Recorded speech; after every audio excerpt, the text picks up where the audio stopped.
corona corona corona বিশ্বৰ চাৰিওফালে এতিয়া ক'ৰ'ণাৰ আতংক অসমৰ স্কুল কলেজৰ পিছত এবাৰ ক'ৰ'ণাৰ প্ৰভাৱ পৰিল ভ্ৰাম্যমান থিয়েটাৰৰ ওপৰত যাৰ বাবে ভ্ৰাম্যমান সন্থাই দিলে সংবাদমেল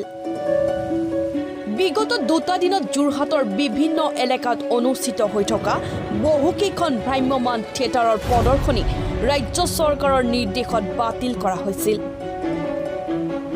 আৰু তাৰ পাছতেই যোৰহাট থিয়েটাৰ হলত সংবাদমেলৰ আয়োজন কৰে আবাহন থিয়েটাৰৰ প্ৰযোজিকা তথা অভিনেত্ৰী প্ৰস্তুতি পৰাশৰ হেঙুল থিয়েটাৰৰ প্ৰযোজক সংকল্পজিৎ হাজৰিকা আৰু নাট্যকাৰ অভিজিৎ ভট্টাচাৰ্যই ক'ৰ'না ভাইৰাছৰ আতংকৰ বাবে আমি সকলোৱে সচেতন হৈছোঁ সাৱধানতাই মানুহৰ কাৰণে আটাইতকৈ উচ্চতম অস্ত্ৰ আৰু চৰকাৰে যথেষ্ট সাৱধান হৈছে আমি প্ৰশংসা কৰিছোঁ তাৰ কাৰণে যিমানখিনি ভাৰতবৰ্ষৰ মানুহখিনিক বচাই ৰখাৰ স্বাৰ্থত চৰকাৰে যিখিনি পদক্ষেপ লৈছে আমি খুব প্ৰশংসা কৰিছোঁ শলাগ লৈছোঁ তাৰ মাজত ভ্ৰাম্যমান থিয়েটাৰৰ গোটেই বিষয়বস্তু অলপ সুকীয়া এইকাৰণেই সুকীয়া যে ভ্ৰাম্যমান থিয়েটাৰ এখনত প্ৰায় 150 মানুহ জড়িত হৈ থাকে 150 মানুহৰ পৰিয়ালৰ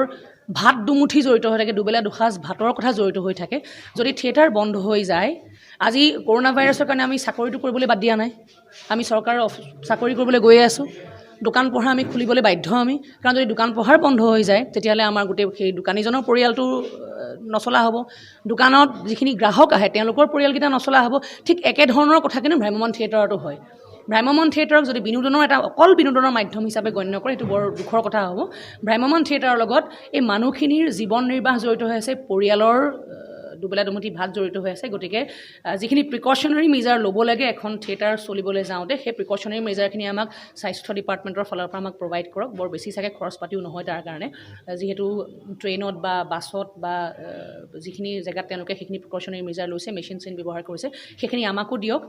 দৈনন্দিন যিখিনি অপৰিহাৰ্য কৰ্ম সেই কৰ্মখিনিৰ ভিতৰত কিন্তু ভ্ৰাম্যমান থিয়েটাৰো পৰে আৰু দ্বিতীয় কথাটো হৈছে ভ্ৰাম্যমান থিয়েটাৰ যিহেতু সম্পূৰ্ণ ইণ্ডিজিনিয়াছ থলুৱা অসমীয়া মানুহৰ দৰ্শক আহে থলুৱা অসমীয়া মানুহখিনি এটা ৰিক্ৰুইট হৈ থাকে ইয়াত কোনো ধৰণৰ বাহিৰৰ পৰ্যটকে কেতিয়াও থিয়েটাৰ চাবলৈ অহা নাই যিটো আমি অসমীয়া ভাষাত কৰোঁ গতিকে ইয়াত সেই সংক্ৰমণৰ প্ৰক্ৰিয়াটো অতি নিম্নতম বুলি আমি অনুভৱ কৰিছোঁ গতিকে চৰকাৰলৈ প্ৰশাসনলৈ আমাৰ এটাই অনুৰোধ যে তেওঁলোকে ভ্ৰাম্যমান থিয়েটাৰক এটা সুকীয়া দৃষ্টিৰে চাই অন্ততঃ এই মানুহখিনিৰ এই 150,000 এখন থিয়েটাৰত যদি 150 আছে যদি 50খন থিয়েটাৰ চলিছে আপোনালোকে গন্তি কৰি লওক কিমান মানুহ হ'ব ক'ৰ'ণাৰ বাবে চৰকাৰে গ্ৰহণ কৰা ব্যৱস্থা শলাগ লোৱাৰ বিপৰীতে চৰকাৰলৈ প্ৰস্তুতি পৰাশৰৰ প্ৰশ্ন শ্বপিং মলৰ ক্ষেত্ৰত কিয় এনে ব্যৱস্থা গ্ৰহণ কৰা নাই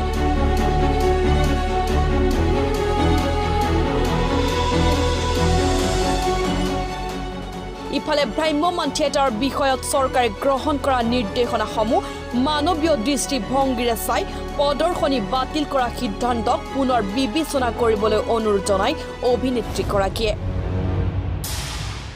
ব্যুৰ' ৰিপৰ্ট নিউজ 100